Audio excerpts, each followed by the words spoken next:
आपण पाहत आहात आर.के. न्यूज. बातमी तुमची, आवाज आमचा. अन्न व औषध प्रशासनाचे गुप्त वार्ता विभागास नशिराबाद परिसरात राज्यात बंदी असलेला विमल पान मसाला व सुगंधित तंबाखूचा साठा चोरट्या पद्धतीने वाहतूक व विक्री करण्याचा व्यवसाय एका गोडाऊनमधून चालत असल्याची गोपनीय माहिती प्राप्त झाली.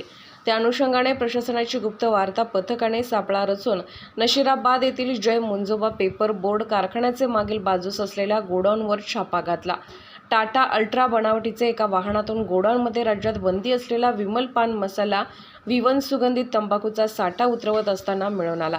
प्रशासनाचे अधिकारी यांनी कारवाई करत सुमारे 48,27,900 रुपये इतक्या किमतीचा प्रतिबंधित अन्न पदार्थाचा साठा, वाहन किंमत सुमारे 10 लाख रुपये, मात्र असा एकूण 58,27,900 रुपये किमतीचा मुद्देमाल जप्त करून ताब्यात घेतला.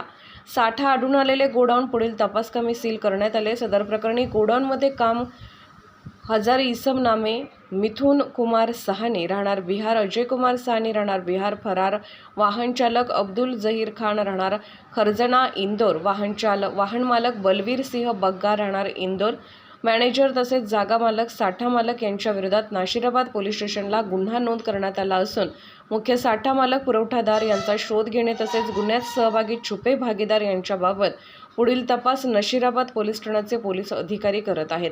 सदर कार्यवाही ही अन्न व औषध प्रशासन विभागाच्या राज्याचे गुप्तवार्ता विभागाचे प्रमुख राहुल खाडेसह मुंबई व नाशिक विभागाचे सह आयुक्त श्री संजय नारागुडे यांच्या मार्गदर्शनाखाली अविनाश दाभाडे, अन्न सुरक्षा अधिकारी नाशिक, यदुराज दहातोंडे, अन्न सुरक्षा अधिकारी गुप्तवार्ता नागपूर, संदीप सूर्यवंशी, अन्न सुरक्षा अधिकारी गुप्तवार्ता अमरावती, शरद पवार, अन्न सुरक्षा अधिकारी जळगाव यांच्या संपूर्ण पथकाने केले असून शरद पवार, अन्न सुरक्षा अधिकारी जळगाव यांनी फिर्याद दिली आहे.